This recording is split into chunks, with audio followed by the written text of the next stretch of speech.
নমস্কার শ্রোতারা, আমি আপনাদের প্রিয় গল্পকার। আজ আমি আপনাদের এমন এক গল্প শোনাব যা এক নাম প্রকাশে অনিচ্ছুক ফলোয়ার আমার কাছে পাঠিয়েছেন।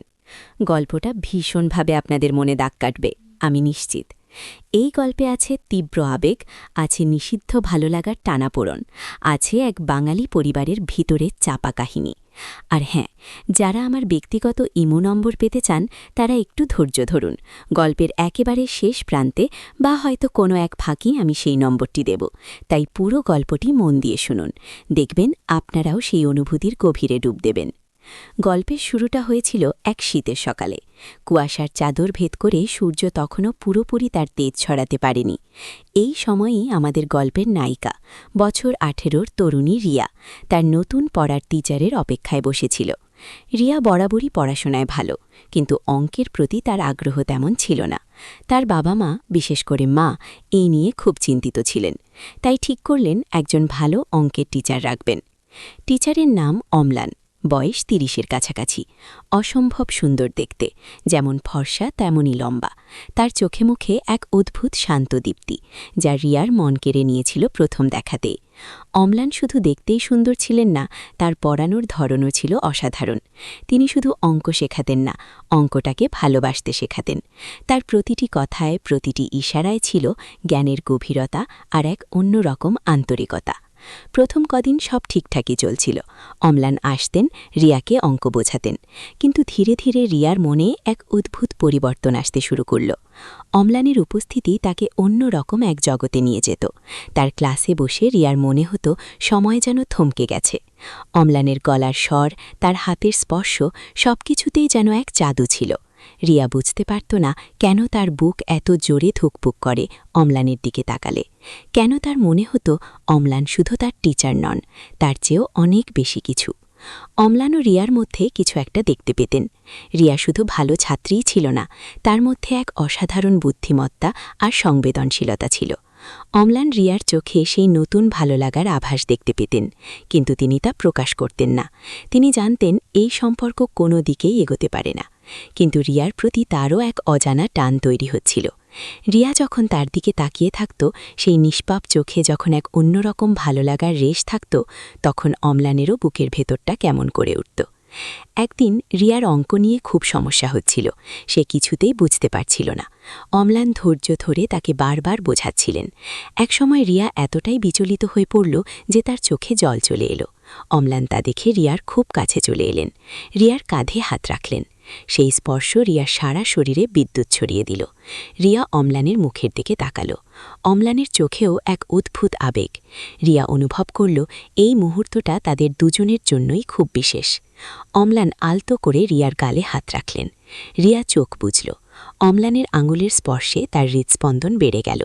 তিনি নিচু হয়ে রিয়ার কানের কাছে ফিসফিস করে বললেন, ভয় পেও না রিয়া, আমি আছি।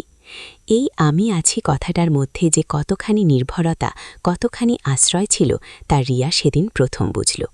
তারপর থেকে তাদের মধ্যে এক অন্যরকম সম্পর্ক গড়ে উঠল। বাইরে তারা টিচার স্টুডেন্ট, কিন্তু আড়ালে তাদের মধ্যে তৈরি হয়েছিল এক গোপন ভালো লাগা। অম্লান রিয়ার মনে অঙ্কের প্রতি আগ্রহ তৈরি করার পাশাপাশি তার মনের গভীরেও প্রবেশ করেছিলেন।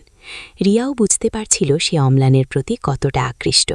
যখন অম্লান আসতেন তখন রিয়ার মন আনন্দে ভরে উঠত, আর যখন তিনি চলে যেতেন তখন এক শূন্যতা গ্রাস করত তাকে। এই ভালো লাগা শুধু রিয়ার একা ছিল না, অম্লানও রিয়াকে নিয়ে ভাবতেন। রিয়ার সরলতা, তার সতেজতা, তার প্রতিভার স্ফুরণ সবকিছুই অম্লানকে মুগ্ধ করত। তিনি জানতেন এই সম্পর্ক সমাজ মেনে নেবে না। রিয়া তার ছাত্রী, তার বয়সের থেকেও অনেক ছোট, কিন্তু মনের টান এত প্রবল ছিল যে অম্লান নিজেও নিজেকে আটকাতে পারতেন না। একদিন রিয়া তার স্কুলের পরীক্ষায় খুব ভালো ফল করল। তার বাবা মা খুব খুশি, তারা রিয়াকে সারপ্রাইজ দেবে বলে ঠিক করেছিল। সেই দিন অম্লানও এসেছিলেন। রিয়া তখন বাড়িতে একা ছিল, তার বাবা মা দেরিতে ফিরবেন। অম্লান যথারীতি অঙ্ক পড়াতে এলেন। ক্লাস শেষ হওয়ার পর অম্লান যেতে যাবেন, এমন সময় রিয়া তার হাত ধরল। অম্লান চমকে রিয়ার দিকে তাকালেন। রিয়ার চোখে সেই একই গভীর ভালো লাগা। রিয়া বলল, আজ আপনি যাবেন না। অম্লান বুঝলেন পরিস্থিতি নিয়ন্ত্রণের বাইরে চলে যাচ্ছে। তিনি রিয়াকে শান্ত করার চেষ্টা করলেন, কিন্তু রিয়া তখন আবেগের বশে। সে অম্লানের আরও কাছে চলে এলো। অম্লান রিয়ার চোখের দিকে তাকিয়ে রইলেন। সেই চোখে ছিল না কোনো দ্বিধা, ছিল শুধু তীব্র ভালোবাসা আর আকর্ষণ। ঠিক সেই সময়ে দরজায় টোকা পড়ল। রিয়া চমকে উঠল। তার বাবা মা এসে গেছেন। অম্লানও ঘাবড়ে গেলেন। তিনি কি করবেন বুঝতে পারছিলেন না। রিয়া দ্রুত রিয়ার হাত ছাড়ল। অম্লান প্রায় দৌড়ে পাশের ঘরে চলে গেলেন। রিয়ার বাবা মা ঘরে ঢুকলেন। রিয়ার বাবা মা ঘরে ঢুকে রিয়াকে জড়িয়ে ধরলেন। বললেন, আজ আমরা তোকে একটা বড় সারপ্রাইজ দেব। রিয়া তখনও কিছুটা হতভম্ব। সে বুঝতে পারছিল না কি হচ্ছে। এরপর তাদের আলোচনা চলতে লাগলো। রিয়ার বাবা মা বললেন, জানিস রিয়া, তোর এই ভালো ফলের জন্য আমরা তোর বিয়ের সম্বন্ধ ঠিক করেছি। ছেলেটি খুব ভালো, আমাদের পরিচিত, তুই ওকে দেখেছিসও, সুমিত। এই কথা শুনে রিয়ার যেন মাথায় আকাশ ভেঙে পড়ল। সুমিত? যে ছেলেটির সঙ্গে তার বিয়ে ঠিক হয়েছে সে তো অম্লানেরই পরিচিত। শুধু তাই নয়, সুমিত অম্লানের কলেজের বন্ধু। রিয়া বুঝতে পারছিল না সে কি বলবে। তার মনে তখন শুধু অম্লানের কথাই ঘুরছিল। সেই রাতে রিয়া কিছুতেই ঘুমোতে পারল না। তার মনে কেবলই অম্লানের মুখ, তার স্পর্শ, তার কথা। সে জানত তার জীবন এক কঠিন পরীক্ষার মুখে এসে দাঁড়িয়েছে। একদিকে সমাজের নিয়ম, পরিবারের সম্মান, অন্যদিকে তার মনের গভীরতম কামনা। পরদিন সকালে অম্লান যথারীতি অঙ্ক পড়াতে এলেন। রিয়ার বাবা মা তখনও সেখানে ছিলেন। অম্লান রিয়ার দিকে তাকালেন। রিয়ার চোখে এক চাপা যন্ত্রণার ছাপ। অম্লান বুঝতে পারলেন কিছু একটা ঘটেছে। ক্লাস শেষ হওয়ার পর রিয়া অম্লানকে একা পেল। সে অম্লানের হাত ধরে বলল, আপনি কি জানেন আমার বিয়ে ঠিক হয়েছে? অম্লান শান্তভাবে রিয়ার দিকে তাকালেন। তার চোখে মুখে কোনো ভাবান্তর ছিল না। কিন্তু রিয়া বুঝতে পারছিল অম্লানও এই খবর শুনে ভেতরে ভেতরে ভেঙে পড়েছেন। রিয়া জিজ্ঞেস করল, আপনি কি জানেন কার সঙ্গে আমার বিয়ে ঠিক হয়েছে? অম্লান আলতো করে মাথা নাড়লেন। রিয়া কাঁপা কাঁপা গলায় বলল, সুমিতের সঙ্গে, আপনার বন্ধু সুমিতের সঙ্গে। এই কথা শুনে অম্লানের মুখ ফ্যাকাশে হয়ে গেল। তিনি কিছু বলার আগেই রিয়া বলে উঠল, আমি এই বিয়ে করব না, আমি আপনাকে ভালোবাসি অম্লানদা। রিয়ার এই কথায় অম্লানের বুকের ভেতরটা কেঁপে উঠল। তিনি রিয়ার দিকে তাকালেন। রিয়ার চোখে তখন জল।